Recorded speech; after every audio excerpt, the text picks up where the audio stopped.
If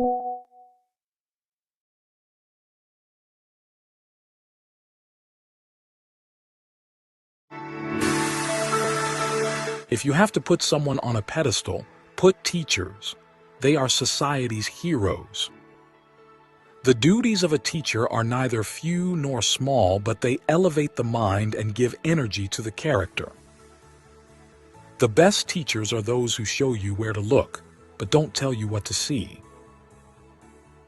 Better than 1,000 days of diligent study is one day with a great teacher. Your heart is slightly bigger than the average human heart, but that's because you're a teacher. Teachers can change lives with just the right mix of chalk and challenges. Teaching is the greatest act of optimism.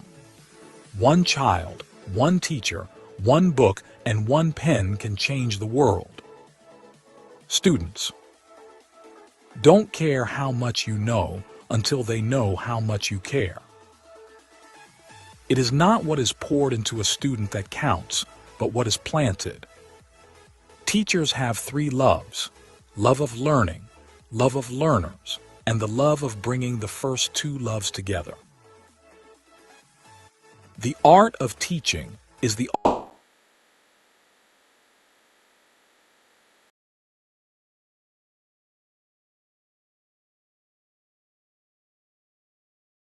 Good evening, everybody. Could you please confirm if I'm audible?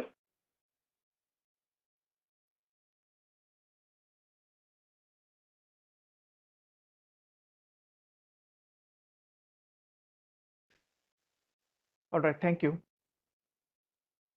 Good evening once again. Thank you all for registering and attending this one-week National Level Online Faculty Development Program on outcome-based education and essential AI tools for teachers.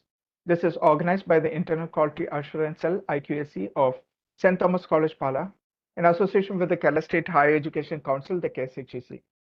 Today, we would like to welcome Dr. Mendes Jacob, who is the Professor and Director, MCA, Marine College, Kottakanam Autonomous. He'll be the research person for today. And we would also like to welcome all the FTP participants of today. Now, about this FTP, this is a one-week FTP program with live sessions from 7 p.m. to 9 p.m. The fee for the LMS access and processing of certificate is rupees 400. All the participants who pay the processing fee will receive the LMS access, the video recording for all the days, and the provision to download your FTP completion certificate. The procedure for receiving the certificate will be informed to you towards the end of the FTP. If any of you are yet to make the payment, please make the payment of rupees 400 to the account details that I will shortly put in the chat. If you are unable to attend any of the live sessions, they will be available in the LMS. Now, we have shared the LMS access details through email to those who have shared the payment proof in WhatsApp till yesterday. Those who have shared the payment proof in WhatsApp today will receive the LMS access details later in the day or by tomorrow. If you find any difficulty in transferring the amount due to the bank server error, you can try later or tomorrow early morning by scanning the QR code that is given in the brochure. If you have any trouble attending the WebEx online session, you can also join the YouTube live session. The link of the chat of the link of the YouTube session I've put in the chat already. Now, my name is Sijin Jacob George. I'm working as Global Relations Manager with IPSA Solutions Limited, and I will be the event moderator. Now, coming on to today's session, today's technical session topic will be mapping of outcomes, calculation of attainment, and analytical reports, AI-assisted assessments. This will be taken by Dr. Mendes Jacob, who is a professor and director, MCA Marine College, Kottakanam Autonomous. Now, Dr. Mendes Jacob is an academician and an entrepreneur with 35 plus years of experience and is the former director of School of Applicable Mathematics, MG University. He has acted as chairman and member of many academic bodies constituted by the university. He's also a member of academic and administrative bodies of many autonomous colleges, engineering colleges, and business schools. He is a PhD in operation research and has to his credit a number of national and international publications. He is a research guide of Lincoln University, Malaysia. He has served as a resource person for many national and international seminars and conferences in mathematics, management, and computer application. He has organized and conducted and served as resource person for a number of faculty development programs, including UGC sponsored refresher courses. His areas of interest include national education policy, outcome-based education, accreditation, etc. He is also the CEO of IPSA Solutions Limited, an IT company supporting higher education institutions in the implementation of outcome-based education and innovative teaching, learning, and assessment strategies. Over to you, sir.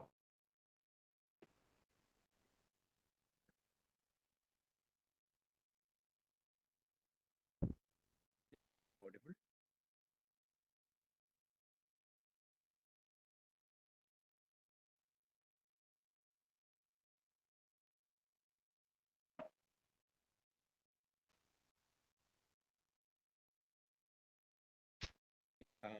Am I audible?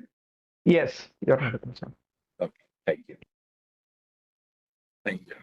Once again, welcome to this session on the third day of the faculty development program. For the last 2 days, we were discussing about the Bloom's taxonomy, learning levels, then the architecture of outcome-based education, and how to design outcomes.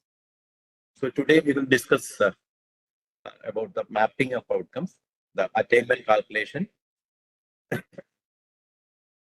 various analytical reports, and some best practices. Just before starting the session, we will have a poll that will definitely help us when we progress towards the section.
I've shared a link in the chat box. Yeah, just go through that that question there in that the Mentimeter, please, and you can give your responses. Very simple. Frame some questions on GST from K1 to K6 levels. I think it's already discussed by Dr. Sunil Chow. You can just go to the link and you can give your response. Otherwise, you can go to menti.com and you can use the code. The code is displayed on the top of the screen, 75916659. Right, some questions on GST from K1 to K6 means start from remember level to create level. Frame some questions and just put the level there. For example, what is GST is a question on number level. Similarly, you can frame some questions on understand level, then apply level, then analyze level, evaluate level, or even create level.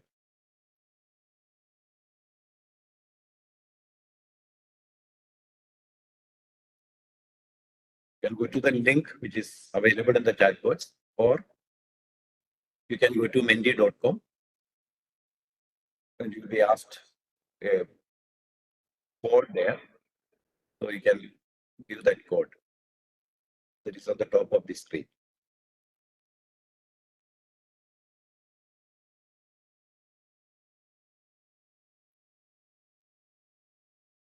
So I'm waiting for the responses, please.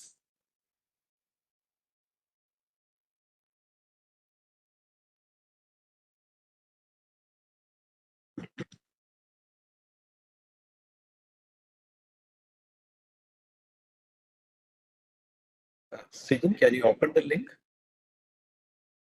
Is there any problem with the link? No, I'm able to open the link. Okay.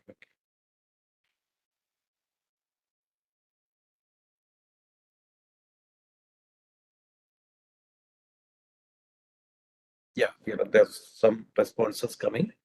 Like, you please give the response in the link so that everybody can view it. Like to have some questions on the create level, if possible.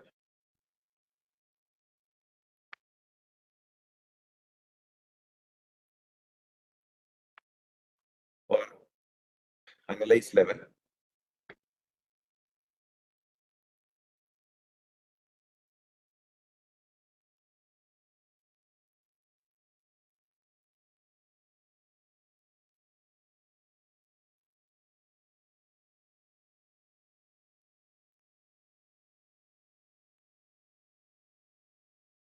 Once again, I have posted the link on the chat box.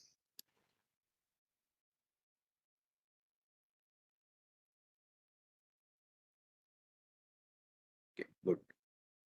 So we are getting some responses. Evaluate advantages of GST over earlier tax regimes. It's an analyze level question, or even we can say it's an evaluate level question. Once after analyzing it, you are evaluating the advantages, the pros and cons.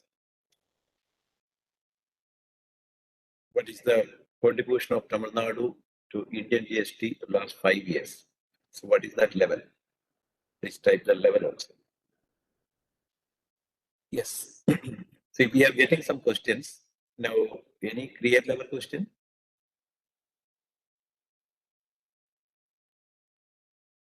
This type the impact of GST on micro business. Okay. Analyze level. Discuss the impact. Discuss the impact. That may not be a create level question.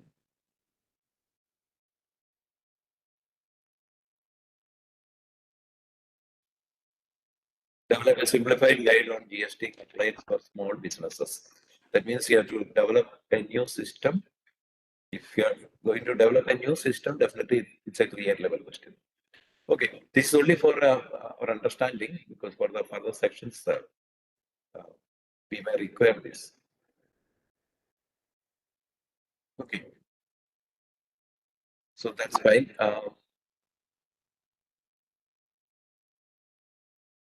So simply we can frame questions like what is GST, or explain GST with an example that can be an understand level question. And if the student is asked to compute the GST return of a particular business firm, it can be an apply level question.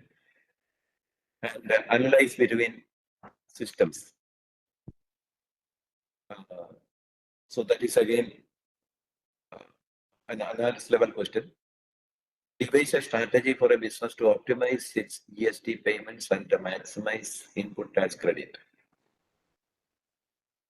Okay, is it a create level question? Suggest and explain an alternate system for GST. Definitely, it is a create level question. See, you have to study all the systems available and identify the pros and cons. That means you are analyzing it and you are evaluating it. And finally, you are creating a new system. That is a create level question. Okay. Now we will wind up this one. My next question is,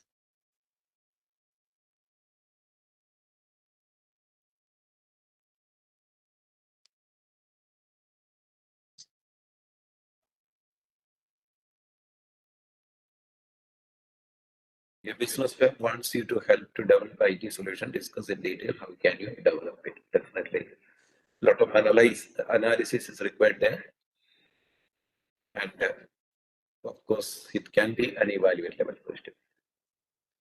Okay.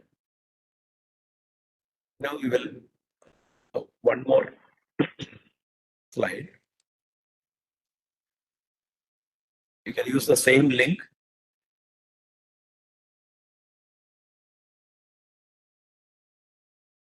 And give your responses. This is a statement. We can ask questions on create level for semester and exams. What is your opinion? Whether we can ask questions on create level for semester and exams.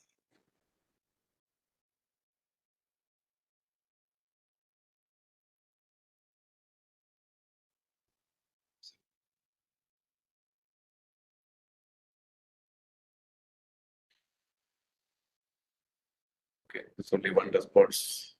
You can use the same link, or you can go to menti.com. Those who have joined through YouTube Live, you can go to menti.com, even on the top of the screen, and a code is also provided. You have to type that code when you go to menti.com. You can find this question there. So, with, due to time constraint, it may be difficult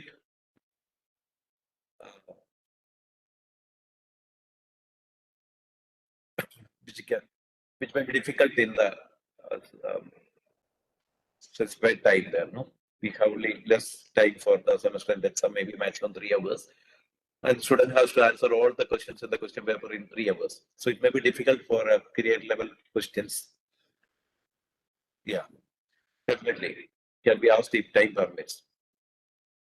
It's difficult for the theoretical papers to include these questions. Okay, difficult to apply the practice during and such question can be avoided in university due to time constraint. Yes. So now I think most of you are convinced with this idea. So what we can do to incorporate this create level taxonomy when we are going for implementing OB. That is what we will discuss in between.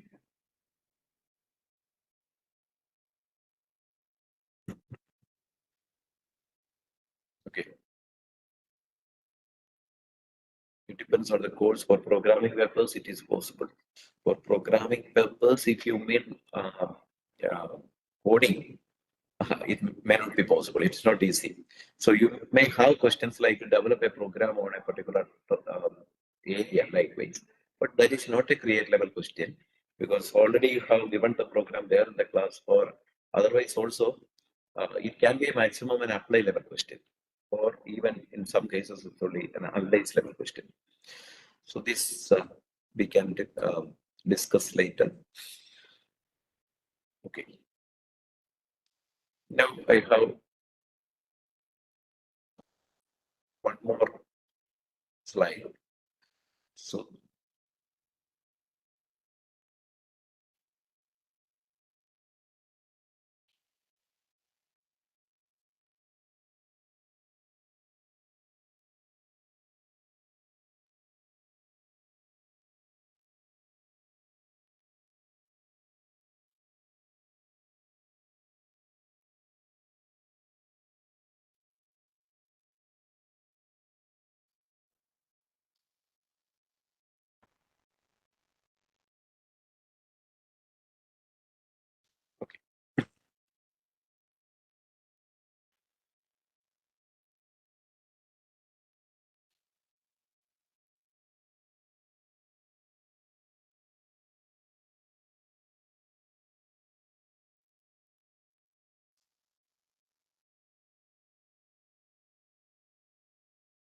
I'm sharing one more slide,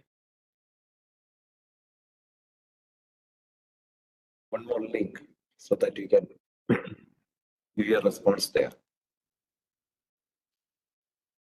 This will also help in our further discussions. So what are the strong pillars of a teacher or a strong pillars of a professional?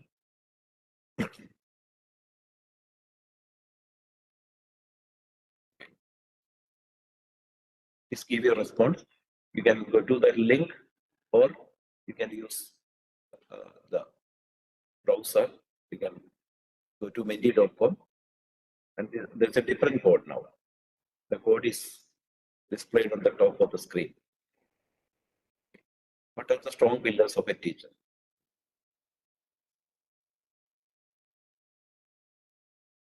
Integrity, straightforwardness. Yeah, very good.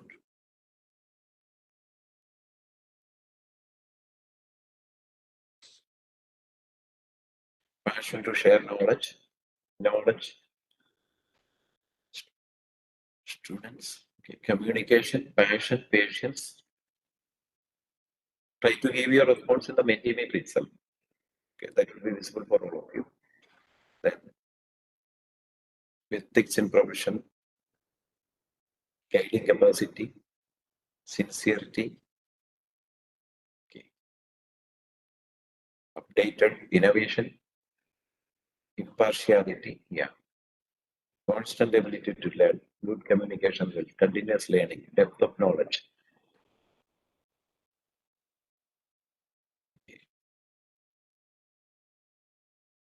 10 seconds more, please give your response.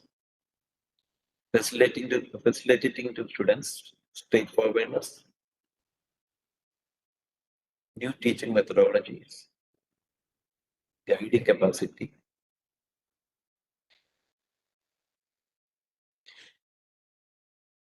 Now it is closed. Now you cannot respond further. So these are some of the strong pillars of a teacher. So some of the qualities we can say. Now we can broadly divide this into three categories: attitude, skill, and knowledge. Attitude, skill, and knowledge. And I hope you might have discussed this the first day of this FTP while discussing about the Bloom's taxonomy, the different domains, the cognitive domain, then the affective domain, and the psychomotor domain. The cognitive domain represents the knowledge, whereas the psychomotor domain represents the skill, and the affective domain represents the attitude. So attitude, skill, knowledge. We can divide the strong pillars of a teacher or the strong pillars of a professional into these three categories. And if you look at the graduate attributes provided by UGC, you can broadly divide the graduate attributes into these three categories. Okay. Now, coming to, one more slide we have. By that, we will start the session. This is again another question. Which activities or assessments is more suitable for OB?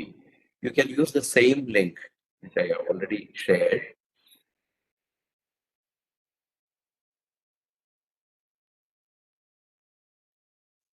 You can use the same link. It's already shared. I will share once more.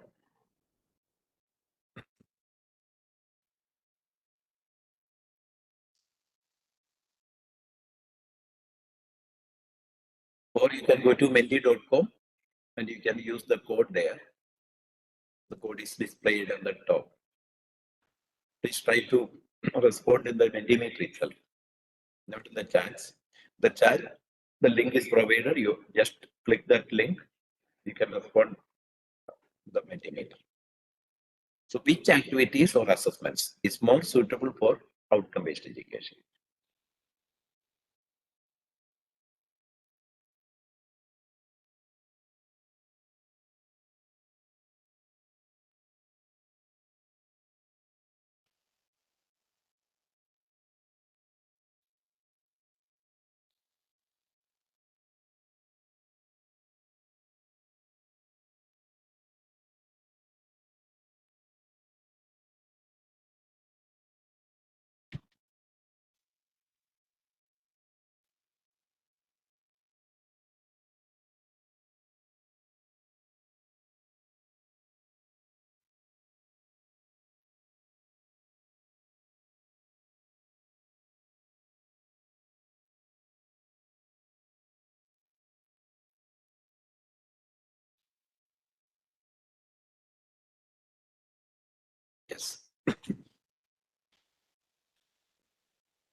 Most of you have responded like this.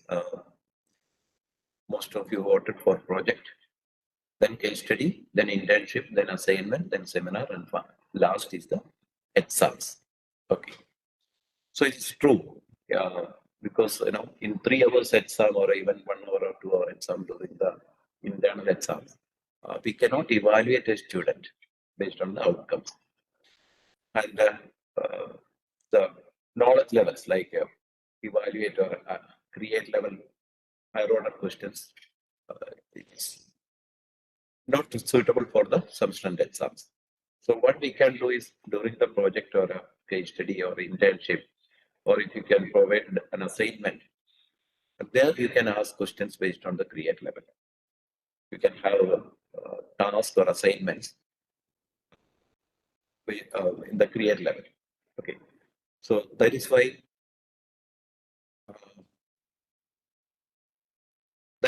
we can include projects, case studies, or internship for our curriculum design. Am I audible? Somebody was saying I'm not audible. You're audible, sir. Okay.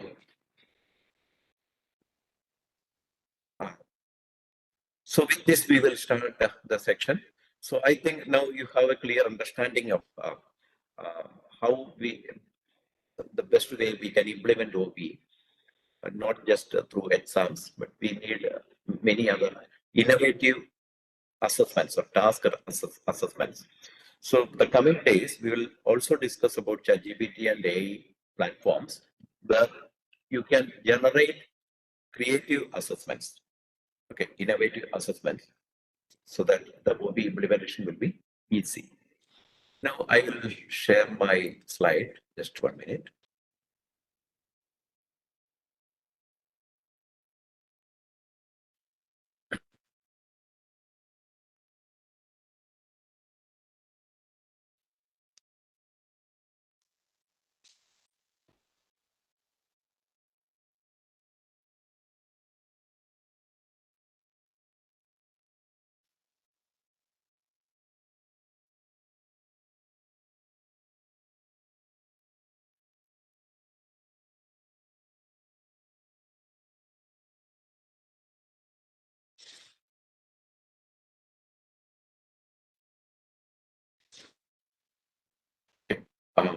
My slide is visible. Yes, visible, sir. Okay, thank you. Now I will start where Dr. Sunil Job stopped yesterday. We'll start with the mapping. How we can map the outcomes or the activities with outcomes. Okay. Now already we have discussed about program education objectives, program outcomes, program specific outcomes, course outcomes, then topic learning outcomes. Okay. There are two levels of mapping. One is level 1 mapping, the other one is level 2 mapping. Okay. In level 1 mapping, what we are going to do is we will map each and every CO, course outcomes, with program outcomes and program specific outcomes.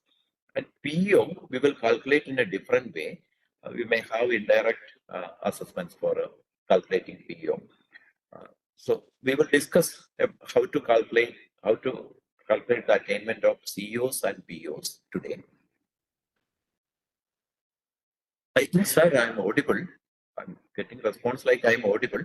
So if there is something with your network, please join the YouTube live. Maybe because of the Cisco WebEx problem. Okay. I hope I am audible. Others, please respond in the chat box if I'm audible or not. You're audible, sir. Yeah, okay. Now, we will discuss these two levels of mapping. First one is level 1 mapping, where we map each and every CO with the respective POs and PSOs. The same way, we can map the assessment activities of each of course with the respective COs. Okay. Now, the assessment in the OB, Final assessment is done by the estimation of program and the program specific outcomes, and program specific outcomes, which will serve as a profile of the student's competencies. So that we will again discuss the next section today itself, while we discuss about the attainment calculation. So POs and PSOs are estimated from the components of COs related to the respective PO and PSO. That is what we are doing now. We will be mapping COs with the POs and PSOs. So once we estimate the attainment calculation of the attainment of CO, we can calculate the attainment of POs and PSOs. COs are estimated from the component learning outcomes, the activities related to that course. For each course, we may have activities and assessments. From there, we will calculate the CO attainment. So the first step in this process is to determine the mapping of the related components and determining the strength of mapping between lower order and higher order outcomes. Lower order outcomes means the COs, course outcomes, or topic learning outcomes. These are lower order outcomes. Higher order outcomes means POs and PSOs. It's nothing to do with the lower order or higher order thinking process. It's different. Now, as an example, we can have a standardized mapping scale for outcome-based education. It is not necessary that everybody should follow this mapping scale. You can have your own mapping scale. But when you develop the OB manual, when we implement outcome-based education, you should have an OB manual.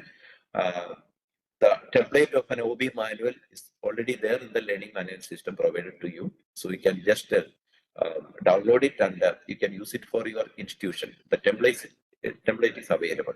So in the OB manual, you can define the policies of the institution, like what is your standardized mapping scale. So here I'm using this one. The weightage you can see 0, 1, 2, and 3. That means that it's a 4-point scale. It's a 4-point scale. Then relationship. According to the relationship, we will be mapping the questions to COs, then the COs to POs. Okay. When a student scores marks or grade in their assessments, then according to the percentage of the marks or the grade scored by the student, we will map that with the COs. But the mapping with the questions to CO, the assessments to CO, and CO to PO and PO, we will use this relationship. Like if the relationship is nil, the weightage is 0. If the relationship is low, the weightage is 1. Likewise. Okay, we will do all these things with an example, then it will be more clearly understood. Now, first of all, we will see how the level 2 mapping is done. Okay. Now, I have a question. A CO like this. Now, this is my CO. Suppose I'm handling a course on Bloom's taxonomy, a section on Bloom's taxonomy. Then, on completion of this course, the participants will be able to apply the Bloom's taxonomy in framing questions. Suppose this is my course outcome for the section on Bloom's taxonomy. So I have framed a course outcome. What is the course outcome? On completion of this course, the participants will be able to apply the Bloom's taxonomy framing questions. So this is an application level CO. This is a K3 level CO, application level CO. Now,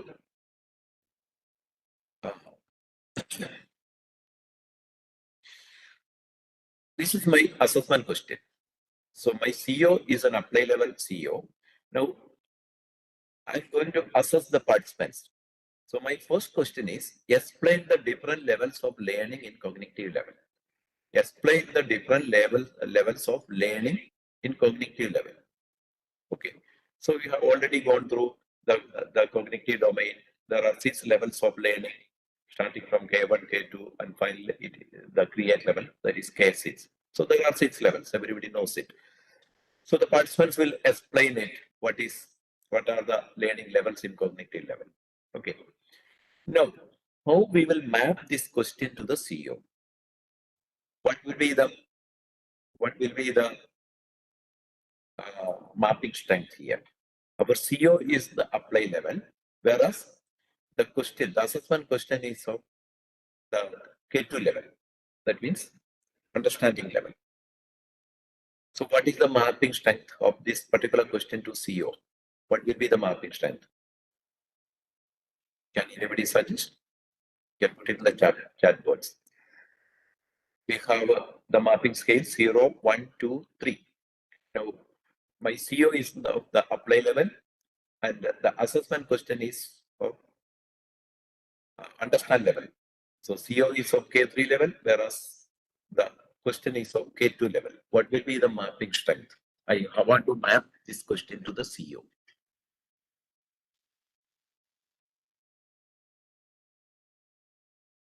One, okay. 0.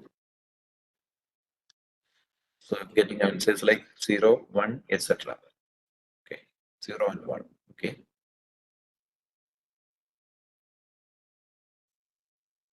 Okay. Okay, now I will explain the process. Yeah, Madam Yasila suggested 2. Okay. Yeah, I will explain the process. For course outcome, if you are given a course outcome, you look at the action verb. Okay.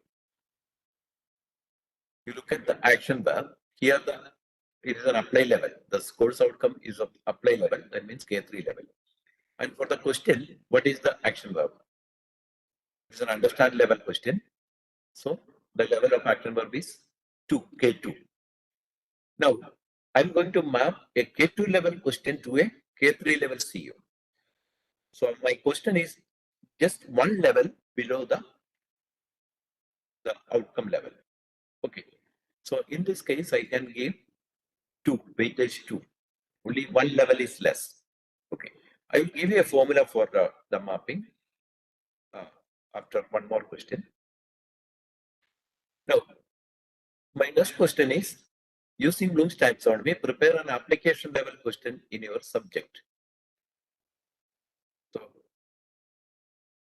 I'm testing the students, the participants, what is their level of understanding of this particular section, whether they have attained the CO. Yeah. Mapping these 3. I'm getting responses like that. Okay. So here we can see the level of CO is 3. Level of CO is K3, apply level. And the level of the question, that is also apply level, K3 level. So the question and the CO are of same level. Definitely, we can give the full mapping scale. Okay. So the mapping strength is 3. Correct. Yeah. Now, I have one more question. Suppose my course outcome is of level 5. Instead of this level 3, suppose my course outcome is of level 5. That means evaluate level. Instead of apply level, my course outcome is of level 5, evaluate level. Then how I can map the first question? What will be the mapping strength of this first question? Explain the different levels of learning in community level to the 5th level CO. One. Okay. Any other response? Okay. 1. 0.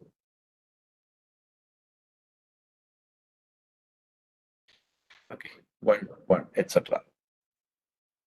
Okay. One more question then. What is the mapping strength of the second question to my CO now? My CO is of level 5, K5. Suppose I am rewriting the CO, course outcome, which will be of level 5. And then my question is of level 2. Sorry, level 3. Using Bloom's taxonomy, prepare an application level question in your subject. That is of level 3. And my CO is of level 5. suggesting 2. Okay.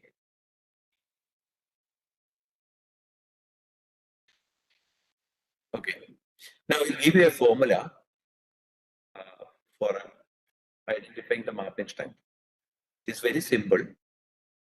Level of the question divided by level of the outcome. If you want, you can write there.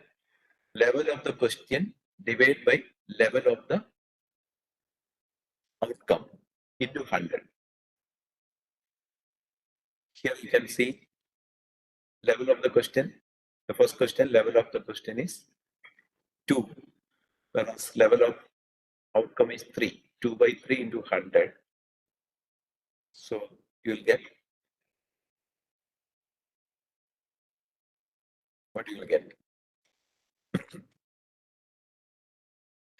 The second one, the question is of level 3 and the CO is of also level 3. 3 by 3 into 100. You'll get 100. So the mapping strength is 3 in that case. From 71 to 100, the mapping strength was 3. Our mapping strength was 3. Okay. Whereas the previous case, it is 66% or something like that. So that again the mapping strength is 2. Okay. Because that 66 that falls in the second interval. Now, coming to the next question, assessment question, level 2, whereas our course outcome was of level 5, the second case. So 2 by 5 into 100, we'll get 40. 40 falls in the interval 1 to 50. That was our interval when we explained that mapping strength. Okay. 40 means that is level, mapping strength is 1. And again, if the CO is of level 5 and the question is of level 3, application level, 3 by 5 into 100, 60. So there the mapping strength is 2. So in that way, you can have the mapping strength. So this is the way we can map each and every assessment or activities. Here we have the questions. So you can easily identify the action verb, the level of the action verb of the question, and then identify the level of the action verb of the CO. Then you can map like this. Okay. Again, if you are getting full mark, if the student is getting full mark for this first question, or if the student is getting full mark for the second question, that is an apply level question, 100% mark, then the CO is also apply level. That means the attainment is 100% there with respect to this particular question. Okay. So this is the level 2 mapping. In the same way, we can map assessments, assignments, or seminar based on the knowledge level it represents. You can map with the respective COs. Okay. Now we will pass on to another table. See, for example, if you have 15 questions for an internal exam like this, each and every questions you can map with the respective COs likewise. This is only an example. First question is as plain, then the CO, it is mapped to CO1. CO1 may be of the apply level. Okay. Then the second question is define, it's mapped to CO2 with a level mapping strength 1. That means CO2 will be of apply level. That is why you are given 1 there. The same way, you can have a table like this. This is the level 2 mapping, question wise mapping. Okay. Now coming to the COPO mapping, how this COPO mapping can be performed. Now, I'm taking one example, communication skills, for example. Communication skills is a graduate attribute. You can convert it into PO. I hope you have gone through all these sections, how we can define a PO. You have to identify the competencies of that graduate attribute, and based on that, you can write this PO, program outcome. Now, I'm going to map a particular CO, a course outcome, to a PO. Okay. Here, I identify the competencies of the PO, the respective PO. Suppose here, PO1 is the program outcome. Identify the competencies of PO1 and check how many of these competencies are addressed by that particular course outcome. So you are going to map a particular course outcome, say suppose CO1 to PO1. Identify the competencies of PO1 and check how many of these competencies are addressed by CO1. And based on that, you can have the mapping. Now we can see the table given below. If 40% or more of the competencies are addressed by that particular CEO, you can give full mapping. That means 3. See, for example, PO1 has 10 competencies. Then out of 10, if minimum 4 competencies are addressed by a particular CEO, then that CEO PO mapping, you can give full mapping strength. That means 3. If between 25% and 40%, you can give 2. Between 25% and 25%, you can give 1. If it is less than 5%, you give only 0 value. Okay, because the POs are more generic. We are not concerned about PSOs here. POs are more generic. So in that case, even if the 40% of the competencies are addressed by a particular CEO, you can give full mapping. Okay, the same way we can map CO PSO. So this is an example of a CO PO mapping. There are some POs given. There are 9 POs. This is only an example. And here we have 5 course outcomes. CO1, CO 101.1 means 101 is the course code. 0.1 first CO. The first CO is mapped with the PO1, PO2, and PO9. Okay. So CO1 has some correlation with PO1, PO2, and PO9. So we have to identify the competencies of the PO and map that particular CO with that POs.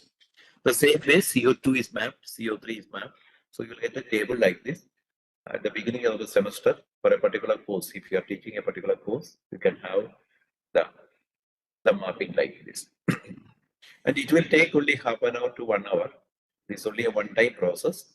At the beginning of the semester, the faculty can do it. The course in charge can do it. So once if you are comfortable with this, see for example, if this is like a paper valuation, for the first few papers, 5 or 10 papers, you may require 1 or 2 hours. Whereas the remaining papers, you can do it in a 1 hour or 2 hours. The same way, initially you may find some difficulty, but through practice, you can do it less than 1 hour, like possible.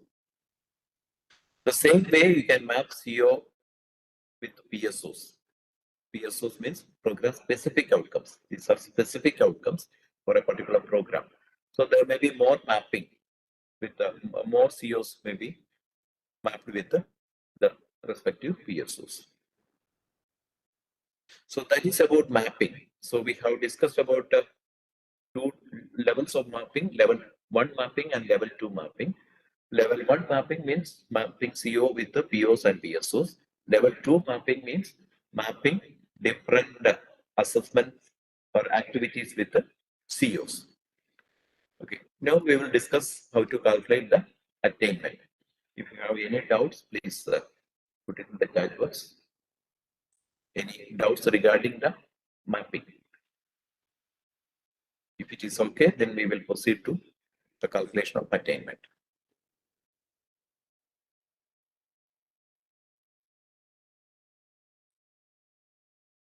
I hope it is clear. And then the notes, okay.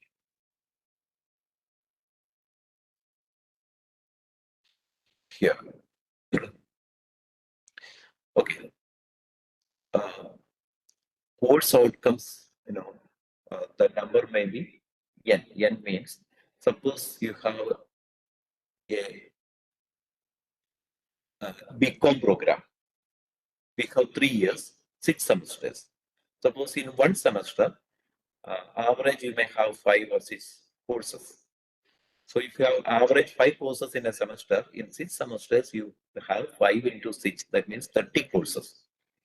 Okay, minimum 30 courses. And for each course, you may have 4 or 5 course outcomes. So there are 30 courses, and each course have 5 course outcomes. 30 into 5, 150 course outcomes are there. Okay. So the CO1 represents the course outcome number 1 of the first course. Similarly, it will go. N means in general we have N number of course outcomes. That's all. Then TLO is this is topic learning outcome. And each topic learning outcome we will consider under each course outcome. For a particular course, you may divide the course into topics like subtopics, and for each topic you can identify an outcome. Okay, so this is the process. That N denotes the number in that it is no, in general how many will be there. Somebody is.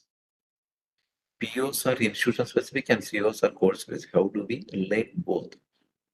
Yeah, POs are institution specific means all the students who join the institution, when they pass out,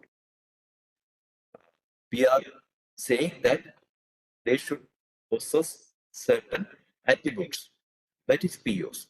To attain those attributes, graduate attributes, we are developing courses. Okay. So these POs, COs are definitely related to POs.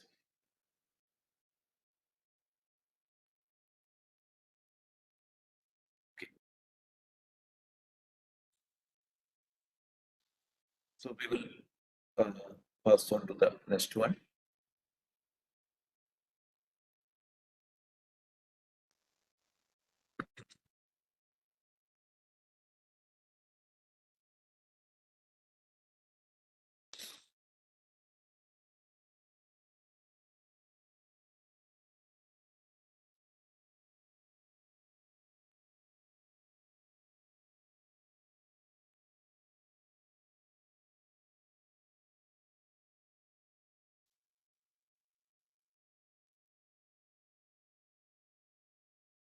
Now we will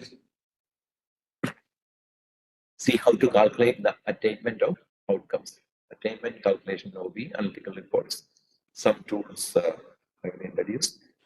Then finally, I will explain the task for today. Okay.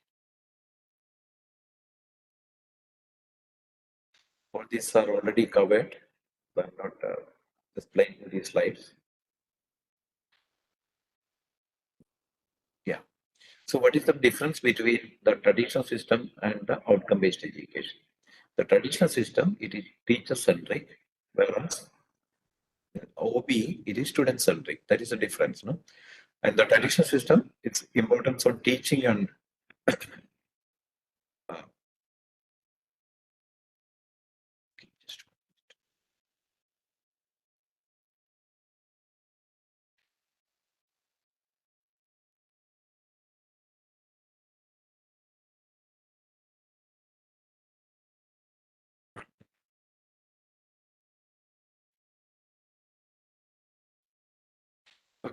the traditional system, importance on teaching and content, whereas in OB, importance on learning and process.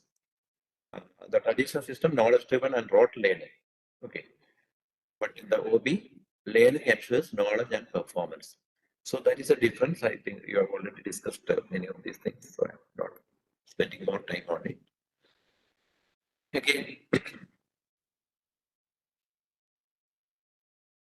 this is the paradigm shift. Okay. So earlier, when we go to the class, as a teacher, we will think like this: what should I teach today?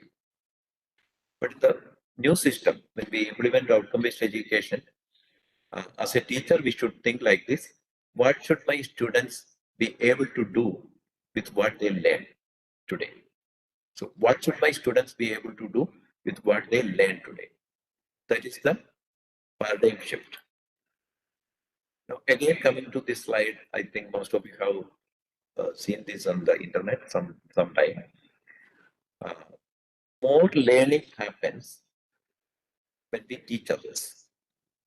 Okay. When we teach others, as teachers, definitely we have experienced it. No, when we started teaching, uh, we were learning more the concept and everything. That is our experience. Okay. Then through practice doing, 75% of the learning will happen. That is where when we do project or when the students do internship, they're practicing what they have learned. So more learning happens there. Through discussions, more learning happens. Through demonstrations, audio visual, reading, and only 5% learning happens through lecturing. Nowadays, the attention span of a student is very less.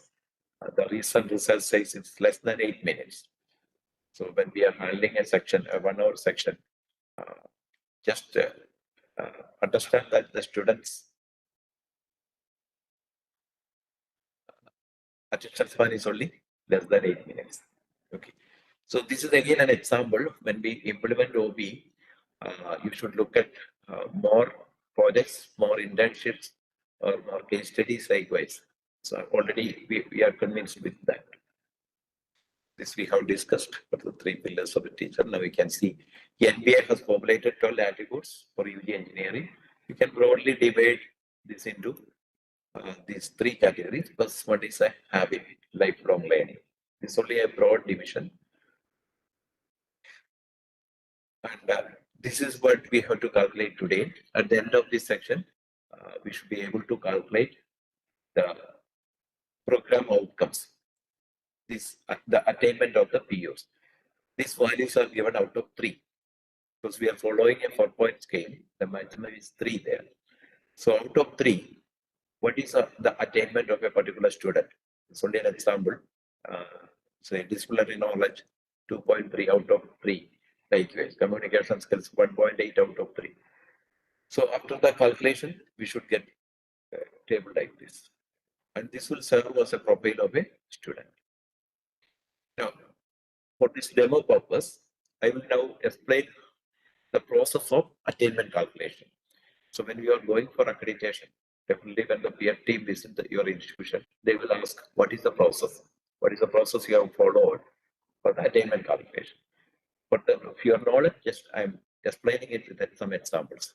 This is actually the program outcomes of our institution, Marian College Kuttikanam. We have 9 POs, starting from the domain knowledge first one, then communicative competence, etc. And last one is self-directed and lifelong learning. These are the graduate attributes we have selected for the developing the POs.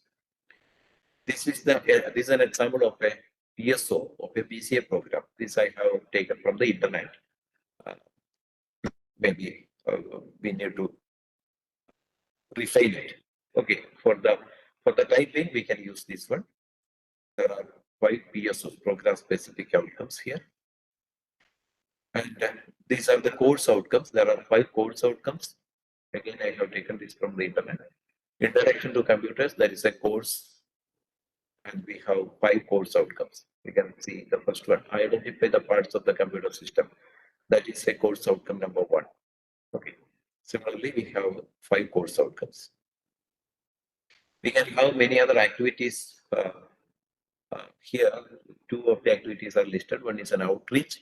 The other one is an industrial visit. You can add general activities like this.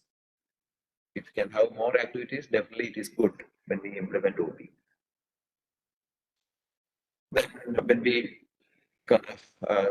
go for the attainment calculation, there should be a predefined marking scale. Already we have defined the marking scale. Then direct and indirect assessment methods may be used in present proportions. So you can have direct and indirect assessments. Direct assessments means the assessments conducted by the college, by the faculty member. Indirect assessments means these are third-party assessments. Even you may be conducting a survey among the students and asking them what is your attainment. That is an indirect assessment. Or if you are sending the students to the industry or industry visit or something like that, and you ask the industry people to assess the students based on some parameters, that can be an indirect assessment.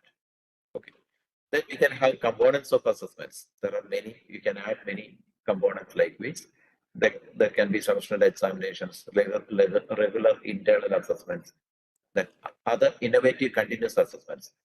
If you have more number of assessments, that is good for calculating the attainment. Definitely that is good for the proper implementation of OB. You can have activities, you can have events, personality assessments, many things. The questions in semester examination get mapped to different COs. Every question you can map to different COs, as we have discussed earlier. Other components may wholly or at rubric level get mapped to different outcomes. Other components means you have assignments, you may have projects, or you may have seminars. All these you can map with the different outcomes. You can have rubrics for that, for the evaluation, and even these rubrics you can map with the different COs. And COs are in turn mapped to POs and PSOs. General activities may also be mapped to POs and PSOs. CO attainments can be tabulated at the end of each semester based on the student scores. You can calculate the CO attainment, course outcome, at the end of the semester, because the course will be over in the end of the semester. But whereas POs and PSOs, you can calculate in between, but the final calculation can be done only at the end of the program, because these are specific to the program. PSO means it's specific to the program, whereas PO is for the whole college. So for every student, there will be a PO defined by the institution. So in nutshell, COs are calculated at the end of the semester, at the end of the course, whereas POs and PSO, the final calculation will be done at the end of the program. The same MAPI scale we'll be using here, the weightage 0, 1, 2, and 3, attainment, nil, low, moderate, significant, and the scoring. If the student scores 0% mark, then definitely the attainment is 0. So weightage is also 0. If the score of the student is between 1 to 50%, then you can have low attainment. The weightage is 1. Similarly, for the relationship between CO and PO, we are using the same weightage, same scale. Okay. We can do the CO PO mapping. As I mentioned earlier, we can map each CO with the different POs. The map is given in the body of the table. Similarly, activity outcomes. For a particular activity, you can have activity outcomes, and that also can be mapped with the POs. You will get a table like this. And at the end of the program, you will get a table. This is the program matrix for outcome-based education. As I mentioned earlier, if you are running a PICO program or any other UG program, it may consist of 6 semesters. Nowadays, 8 semesters are there if it is a 4-year program. So if it is a 3-year program, there will be 6 semesters. As I mentioned earlier, there may be average 30 courses for a particular UG program, 30 or 40 courses, that depends on the program. So if there are 30 courses, for each course, if you have 5 course outcomes each, 30 into 5, 150 course outcomes will be there. So each semester, you will be mapping that particular course with the course outcomes with POs. So every semester, the faculty will be doing it. And finally, at the end of the program, the 3rd year, this first column denotes the course outcomes. You may have around 150 course outcomes or even more if you have more courses. 150 course outcomes in the first column. And there may be activity outcomes that also you can see in the first column at the end. And each of these course outcomes, you will be mapping with POs and PSOs. Okay. As I mentioned earlier, it's only a half-an-hour activity in the beginning of the semester. And if an institution can do it in the first semester itself for the entire program, that is good, because you'll get a complete idea of this program matrix, so that if any of the POs or PSOs are not properly represented by COs or activity outcomes, you can add some add-on courses or value-added courses. So what is the need of adding add-on courses or value-added courses? Definitely this you can present in your SSR for a visit, for the peer team visit. Why you have added add-on courses or value-added courses? Because to meet the requirements of outcome-based education, okay, you have added courses that you can say at that point of time. So you'll get a program that is like this, with an example. Now, the most important duty of the faculty, the course in charge, is to have a CO-linked assessment plan. You can plan this in the beginning of the semester. This is only an example I will show you. Here you can see 60% mark is dedicated for the final exam, semester and exam, and 40% mark for the continuous assessments. It includes seminar, assignment, internal exams, everything. Okay, 60% for the final exam. In your case, that may be different in different states and different universities. There are some universities where 20, only 20% for a final exam and 80% for continuous assessment. There are some other universities where only 20% for continuous assessment and 80% for the semester and exam. Now, I think you are all convinced that when we implement OB, it is better to have more importance for continuous assessments, because in the continuous assessments, you can have any other activities like project or internship or assignment or seminar. All these activities you can include in the continuous assessment. So if you can give more weightage for continuous assessment, that is good for outcome-based education. Okay. Now, what is the CO-linked assessment plan? So coming to seminar, this is only an example. Here, I am giving 4 marks for seminar, and I'm giving a topic out of course outcome number 1. My seminar topic is connected with CO1. Okay, that means I'm mapping my seminar topic, a seminar with CO1. My assignment with CO2, because I have given an assignment based on CO2. Okay, to attain CO2, I have given an assignment. Similarly, video presentation or group activity, news analysis is an activity outcome. Then exam 1 and exam 2, exam 3. For exam 1, I am mapping to CO1 and CO2. That means I will be asking questions based on these 2 course outcomes. Okay. So this is only a simple example. We can even map the activities or assessments with more than 1 COs and with some weight. I'm not mentioning that weight here because it will be more complicated for you to understand. Okay.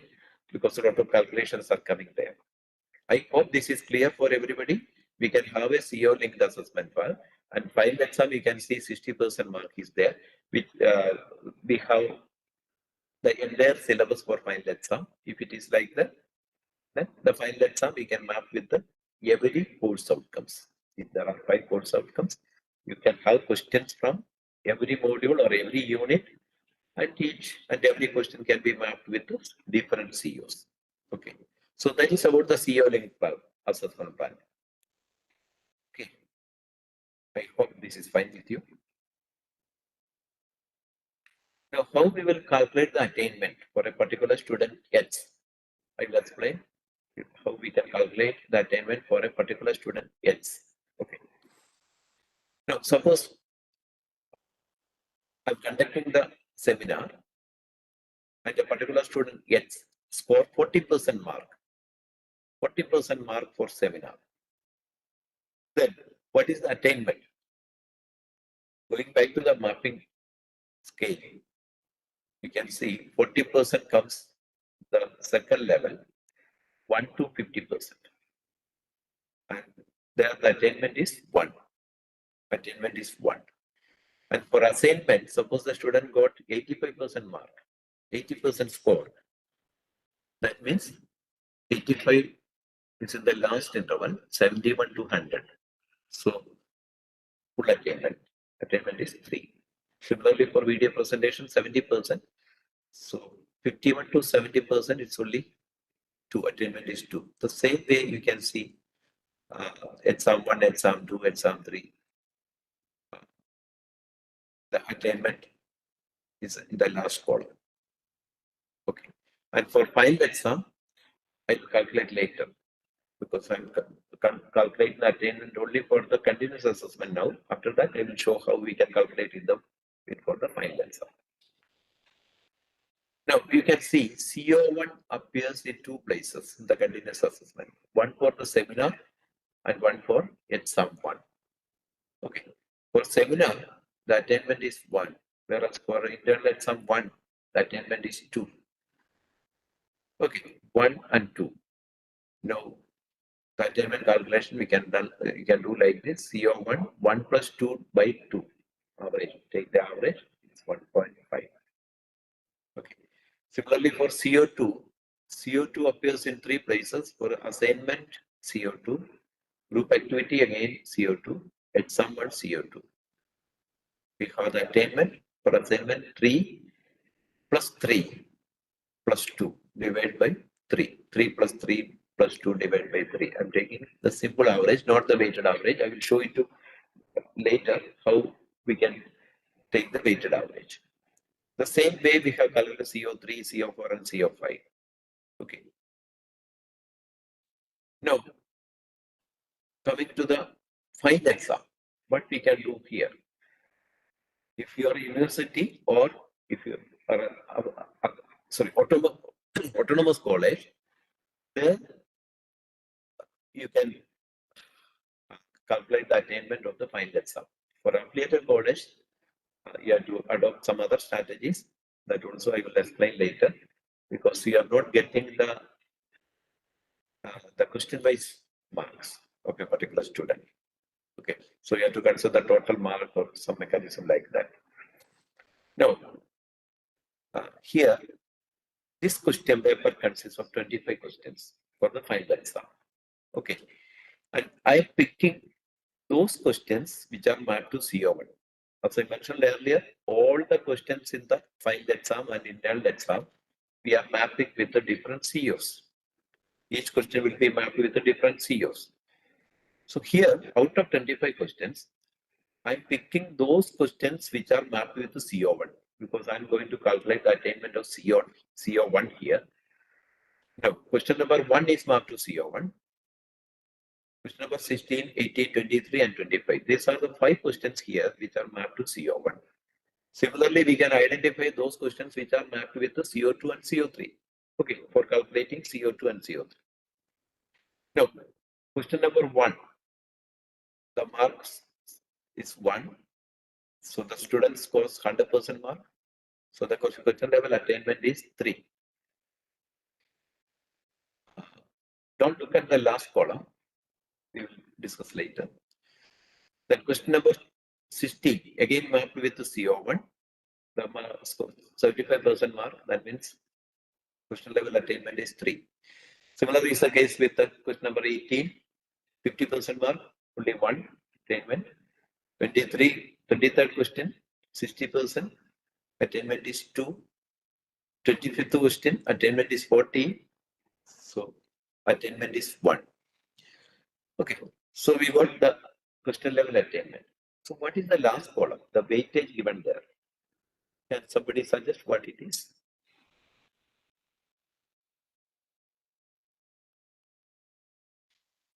So,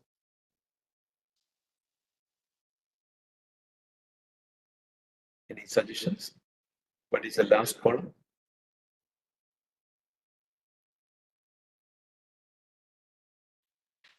Okay, there are 2 types of mapping we have done. One is each and every question you can map with the COs. Okay, and here we have calculated the attainment. That means for each question, what is the score of the student? Based on that, we have given the attainment. Whereas this particular question number 1 is mapped to CO1 with the weightage 2. That means CO1 may be of 3rd level CO, and CO, the question number 1 may be of 2nd level question, 2nd level taxonomy. Okay. So the weightage is 2 in that case. We have already seen all these things. So the last column represents the mapping of the question with the CO, whereas the 3rd column represents the attainment of this particular student for this particular CO1. Attainment of each and every question, considering the marks. Okay.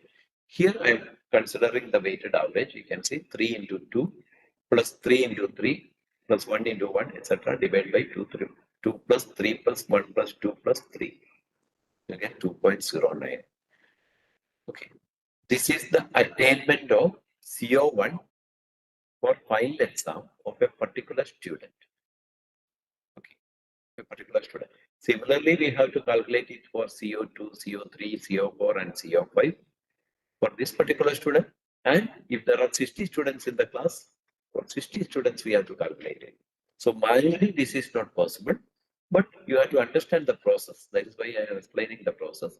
And I will show you one of the tools to calculate this in an easy way.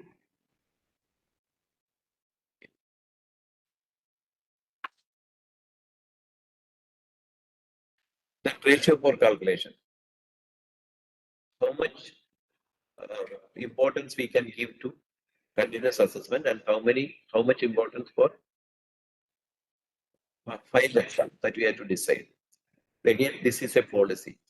So here, for calculating the attainment, I'm giving 80% weightage for continuous assessment. But in the mark list, it will be like that, 40-60%. For only for calculating the attainment, I can change that proportion. So here I'm giving more weightage for continuous assessment because as everybody knows that continuous assessment is good for implementing OB. There we can ask questions based on the different Bloom's taxonomy levels. So I'm giving 80% weightage for continuous assessment and only 20% for the final exam. There are even institutions where they are giving only 10% weightage for final exam. Okay, that is also possible. And even affiliated colleges, if you are not considering the final exam, that is also okay. Here, continuous assessment and final exam, already we have calculated, and then we have to take the weighted average. Because 80% weightage we have given for continuous assessment and 20% only for final exam. We will get a final attainment. This is again the final attainment of a particular student for one CO1.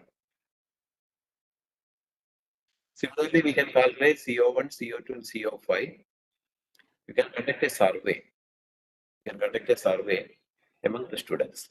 And how much importance we have to give for survey? Here I have given 20% for a survey and 80% for the direct assessment. Okay. Even if you give only 10%, that is fine for the self-assessment.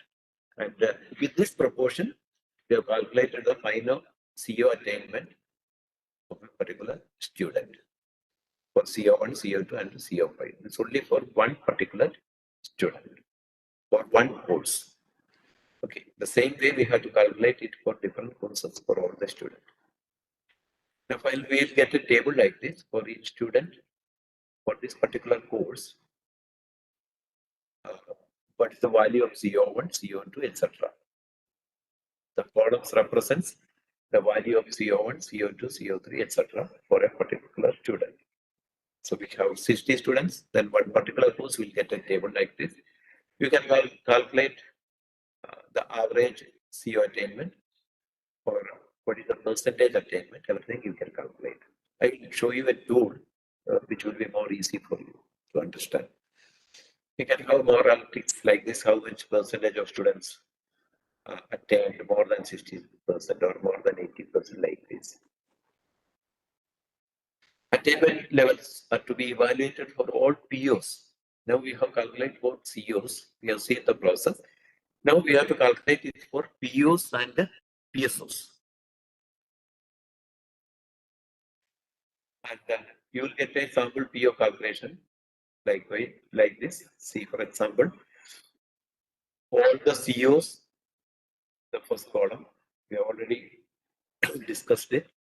And for each CO, we have calculated the value, course outcome, the attainment of COs. And here the mapping strength is already given. So for example, CO1, suppose the attainment is 2.12 of the CO1 attainment. And CO1 is mapped with the PO1 with the strength, mapping strength 2. That is why you can see 2 into 2.12. The same way CO2 mapped with the PO1 with the weightage 3. but the attainment is only 1.52. The same way we have to write for the attainment of COs in the first column for PO1, then PO2, etc. And finally, you will get the weighted average. That will be the value of the PO1. So PO attainment levels could be based on attainment levels of direct assessment and indirect assessment. Again, once if we calculate PO, we have to calculate the direct, you have to go for direct and indirect assessment. That means you have to conduct a survey, and based on that, you can fix the ratio and we can calculate it. We will get the PO likewise. PO1 domain knowledge, for example, direct assessment 2.16, indirect assessment 3. So you have to take the average and you will get the final answer. So here also we are taking the weighted average, 80% weightage for the direct assessment and only 20% for the indirect assessment. Then you can have a table like this for POs also. Average attainment level with respect to POs and PSOs of every outgoing batch with the percentage of students above various level of attainment. So these are some analytical reports. I will show it later with the tool. And finally, we have to identify the gap and formulate action plan. Okay, this is the way we have to do the attainment calculation. Now, in nutshell, what does OB aim to address?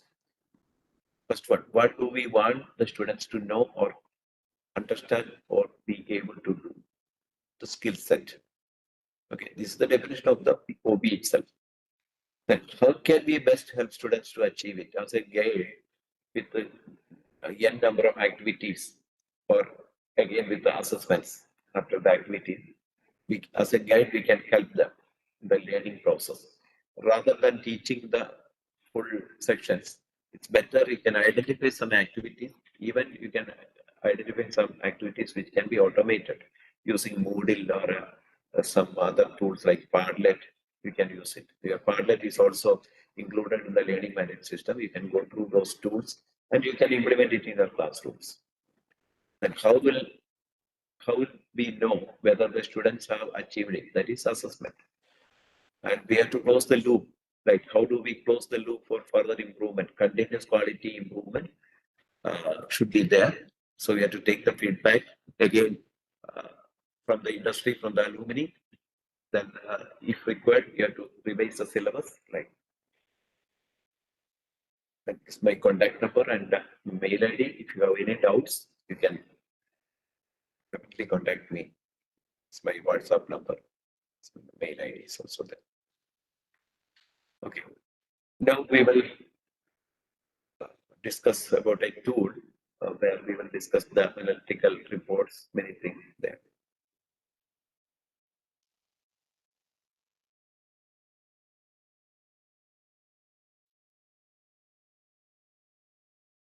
Any doubts you have? If you have any doubts, there we will discuss, and after that we will.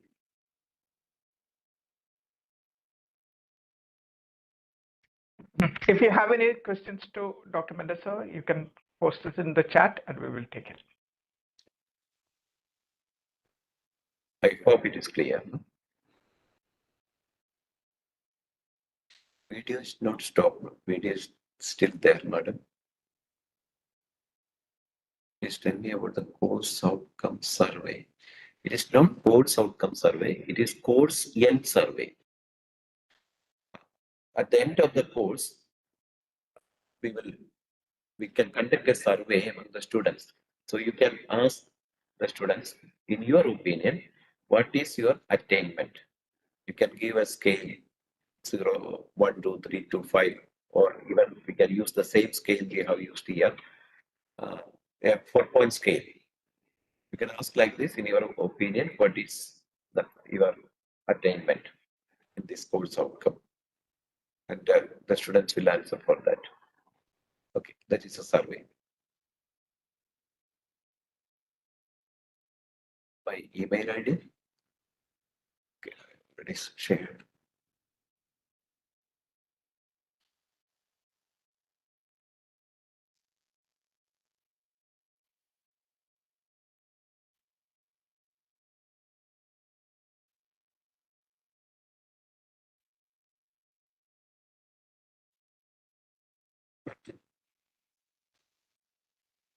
Exit survey. Exit survey, yeah, it can also be called exit survey. At the end of the program, you can have survey where you can ask questions regarding the POs.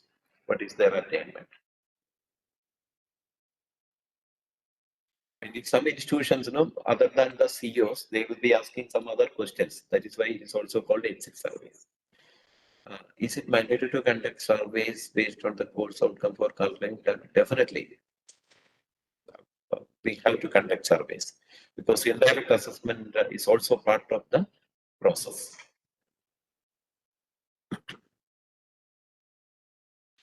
Because the students, they are aware of the outcomes.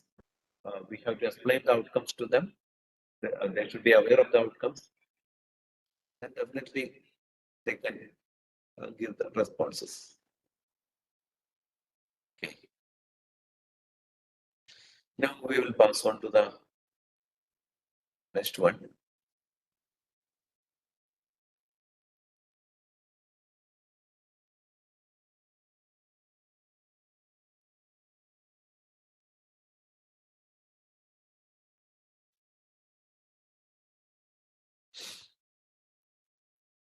Here I will explain with the tool so that you can easily understand how, if you are using a tool, then it's very easy to calculate the outcomes, the attainment.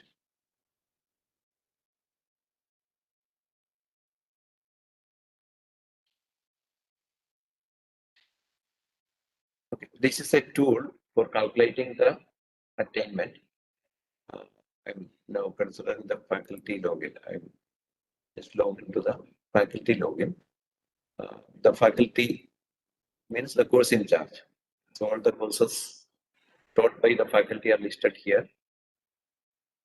I will choose one.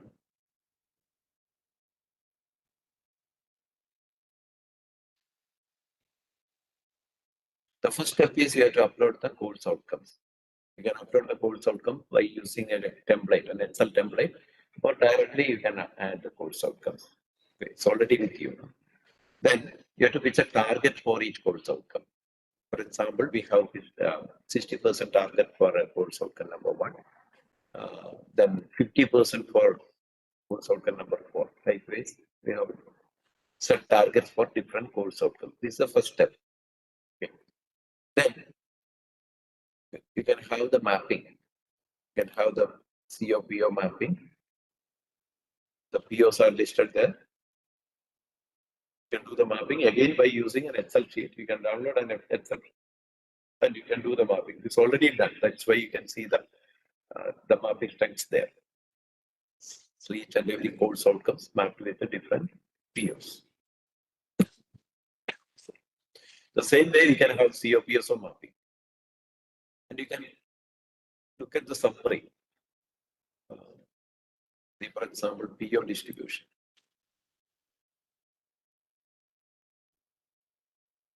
It's a particular course, how the course outcomes are distributed, how the course outcomes are mapped with the different PO. If you see that only less number of COs are mapped with the PO, you can try whether you can include more COs there. Okay. Here, for example, PO1, all the COs are mapped there. Or you can fix a threshold because proper mapping is not there. Then the calculation of attainment may be also not correct. After mapping, whenever you conduct an activity or assessment, at that point of time, you can add that to the tool. See, for example, these are some questions, and each of these questions are already mapped with the Bloom's on 11 and COs. COs are there. For internal exam, external exam, all the questions you can map like this. Then, if you are conducting an assignment, again, you can identify the criteria, the rubrics, and these rubrics you can map with the Bloom's on 11 and the course outcomes. The same way, some other activities or assessments, again, you can map with the Bloom's on 11 and the COs with a mapping strength. So this you can do at the time of conducting an assessment. And after that, you can upload the mark. Once if you have the assessment conducted, then you can upload the mark to an Excel sheet, and finally you'll get an attainment. This is an example of attainment of a particular course.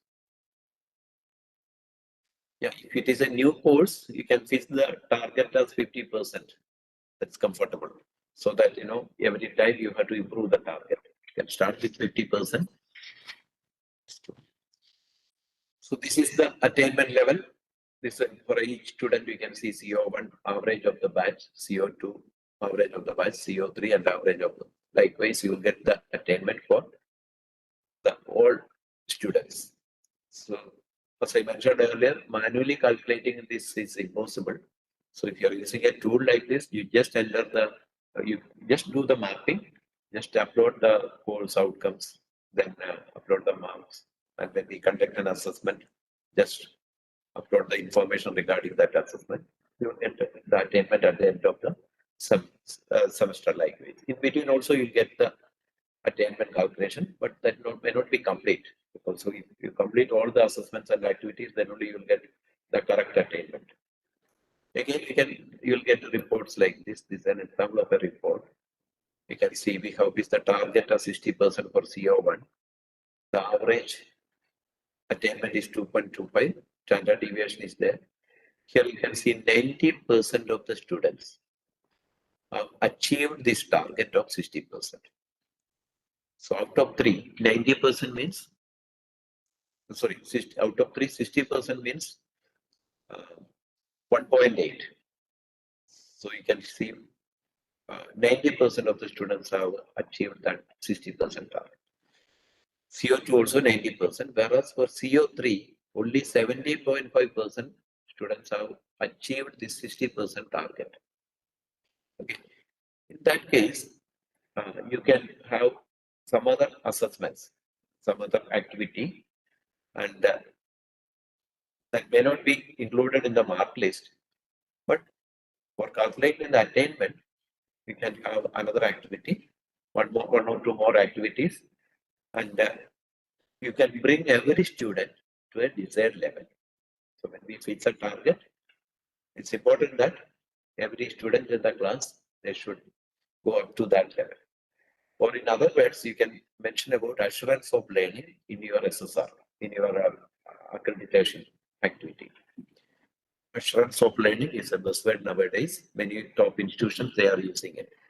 That means every student joining this institution, from the part of the institution, we are giving them an assurance that at least you will attain this much percentage of attainment of that particular outcome.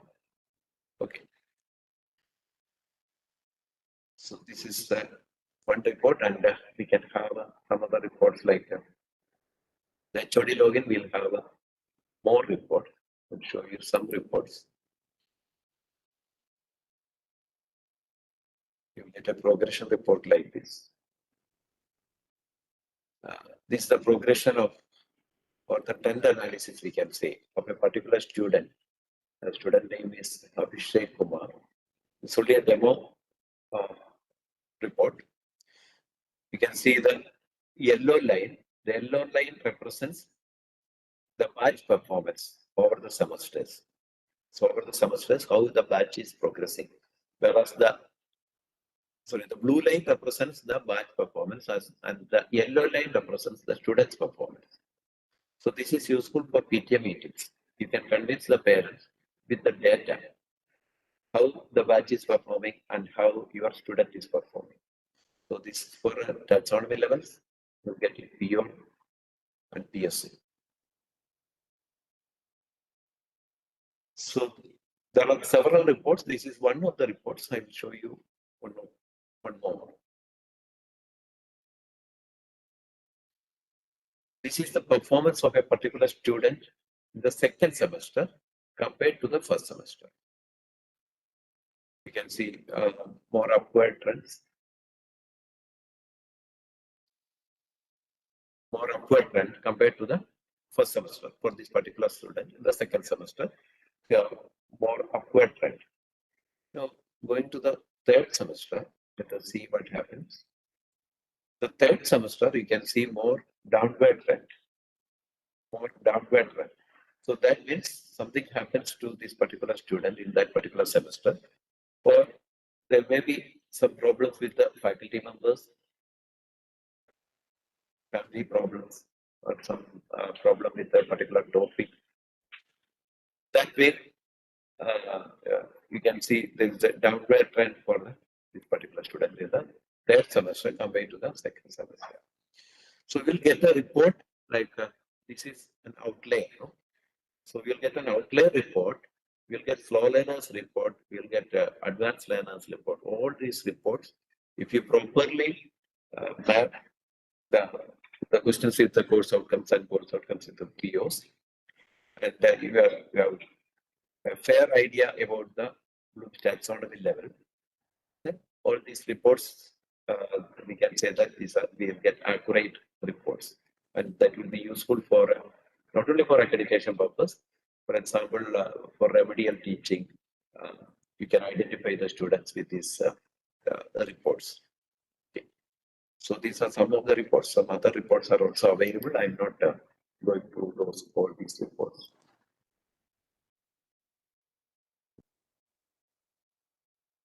So that's about this particular tool. I will introduce another AI platform maybe on the last day. Because you will be going through the ChatGPT and AI tools in the coming days. So the last day I will introduce an AI platform where you can design COs. If you provide the syllabus, the AI platform will give you the course outcomes. Several options you will get, and if you should be an expert, then only you can do this AI platform. Similarly, you will get questions. You can generate a question paper, and again, you can identify the assessment activity in innovative assessment activities. So that I will explain the last day. And one more thing today, I will just give you an idea of this LMS, what you can do. As we mentioned the first day, there are contents available, some tasks and assignments. Today is day 3. We have 2 tasks. I will explain it. And tomorrow and day after tomorrow, Saturday and Sunday, there are no sessions, online sessions. So you can go through these LMS and you can definitely do the task and assignments. This is a Padlet. Okay. There will be a video on tablet, Padlet, so that you can understand what is a Padlet, and you can also use this Padlet for your classroom teaching. So this is the learning management system. Lot of materials are also available. There's one question on the doubt clearance section that is about conducting exams, filed exams. Someone was asking is like, is it possible to have higher order questions in the exams? Definitely, you can have higher order questions, may not be create level questions. The other questions you can definitely include, analyze level and evaluate level questions or apply level questions, you can include there. That won't be a problem. Okay. So just go through this prompt engineering, and there are some AI tools, some videos are available. Just go through these videos so that we can, we'll get a sound understanding about the ChatGPT and AI tools. Now I explain the tasks. After that, we will have a Q&A required.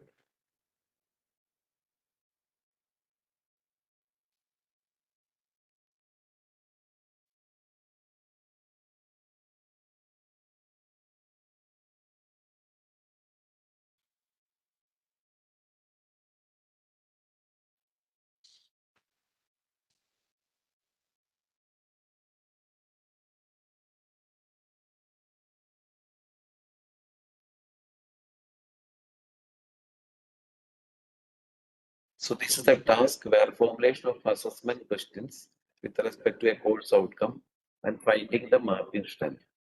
So what you have to do here, pick a topic from the course for which you have written course outcomes. Write assessment questions from the topic that addresses the course outcome at the level provided in the table. Also find out the marking strength of the assessment question to the selected course outcome. So you can select a topic, the course outcome you can write here. So first of all, you have to write a numerical level question, K1. What is the marking strength? Course outcome is already written there. What is the marking strength of this particular question to that course outcome? Similarly, you can have an understanding level question and the course outcome, the same course outcome or a different course outcome if the topic is changed, then you can give the marking strength here. And the marking strength is also given with this table. So they have easy task so that you can just go through the questions and how you can map with the course outcomes. Now, the second task is this one. Here, this is actually a prototype of for a CO attainment calculation, only for your understanding. This you cannot use in the college for calculating the attainment. It's only a simple Excel sheet. We have only for only developed for this particular task. This Excel sheet is not visible. I will share once again.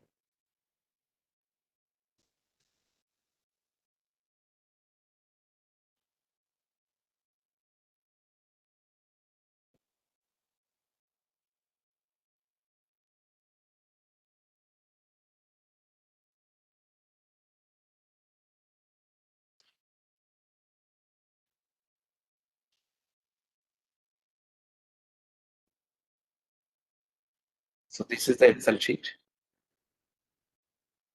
This is actually task 4, written task 3, it's task 4. Question-based mapping. You may have your own course outcomes.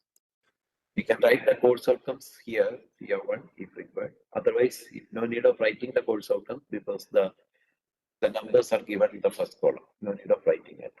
Then you take a question paper and you can pick 10 questions out of it. Write the question number is already there. You can type the question there. That also you can avoid because question number is already there. But this what you have to do. You can map that question with the, if it is with CO1, you can map it with CO1. Otherwise, there is no marking strength, you can click this space. Okay. And if it is mapped to CO2 with a marking strength 2, you can put it there. That means the question number 1 mapped to CO2 with a marking strength 2.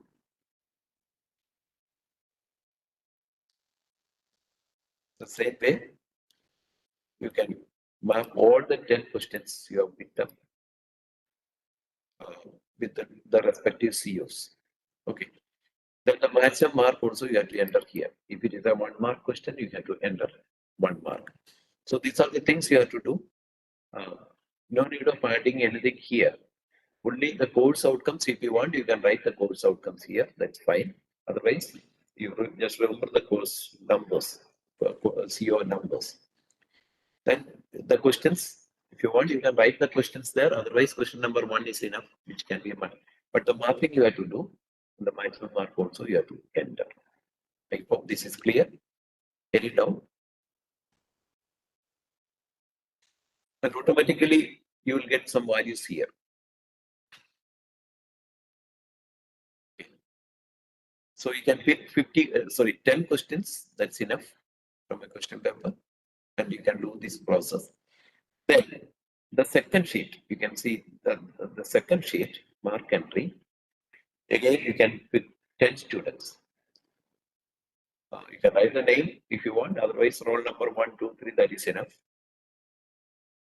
Again, the mark for roll number 1, for question number 1. If it's a 1 mark question, If the student scores 100%, you can put 1 there. And for the second student, if the score is only 0, you can put 0 there. Likewise, you can fill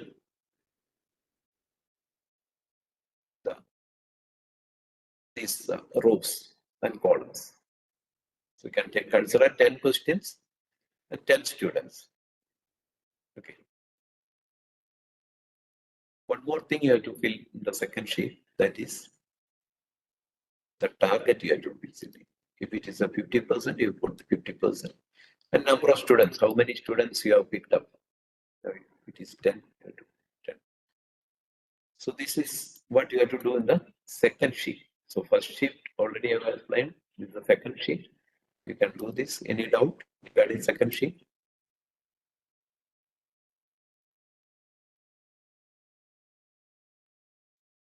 And the third sheet, don't do anything. You will get the attainment calculation, the target, whether it is attained or not. What is the level of attainment? All these things. Okay, that is the third sheet. So first and second sheet, you have to add the values there, and the third sheet, no need of adding anything. Any doubt regarding this task?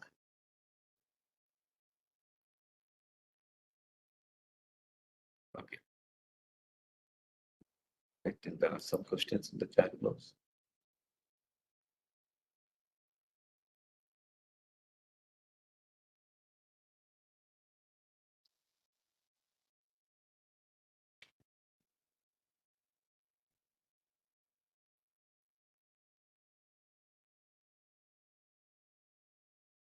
For each course outcome, how many Bloom's levels are allowed? Usually, we can have only one action where we can use, or if required, we can use 2 or 3. But the highest level will be counted. To identify the strength of questions are strong, medium, low.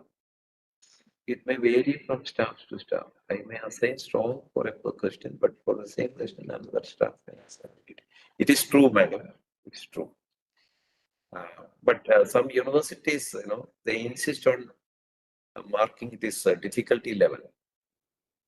It's easy, medium, or challenging. But that depends on the perception of the faculty, definitely. Cannot do anything.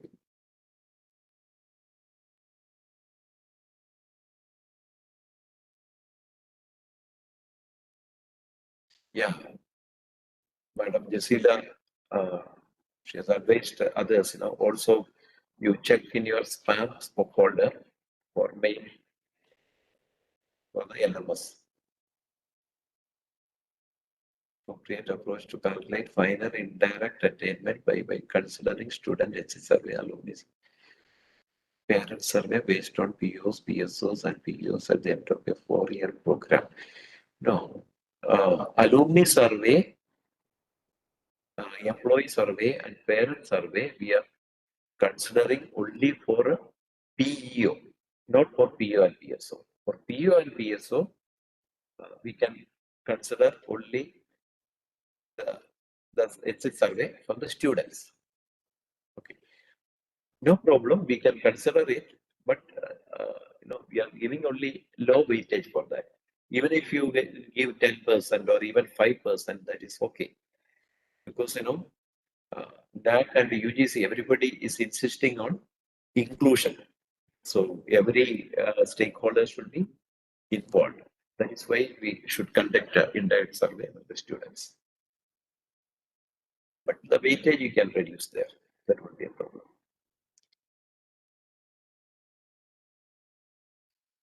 Any other doubts? Any clarifications required?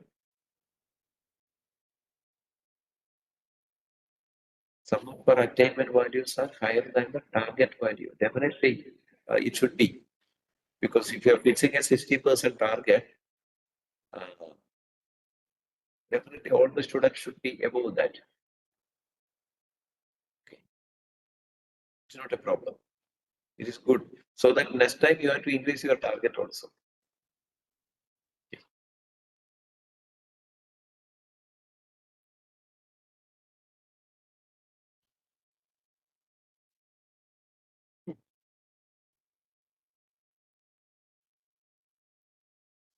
So I hope we can wind up today. So the last day, definitely I will introduce you with some AI platform, and you will also get a complimentary access for the AI platform where you can create question papers, you can create assessment activities, innovative assessment activities, and all those things. For the through LMS, for the paid participants, you will get a complimentary access. Okay. So once again, thank you all for patiently listening these 2 hours session. Hope you understood the attainment calculation process. Okay. Thank you. Thank you for your comments. Thank you very much. Hope to see you. Thank you very much, sir. Thank you, Mentor, sir, for this wonderful session. We will have our next session on Monday. That is on the 15th at 7 p.m. itself. The topic for Monday will be underlying threats of OB, ChatGPT, and AI tools, and it will be taken by Dr. Suresh Nambudri. Thank you, everyone. Thank you for attending this session as well, and thank you for your time. We will see you on Monday at 7 p.m. Have a pleasant weekend.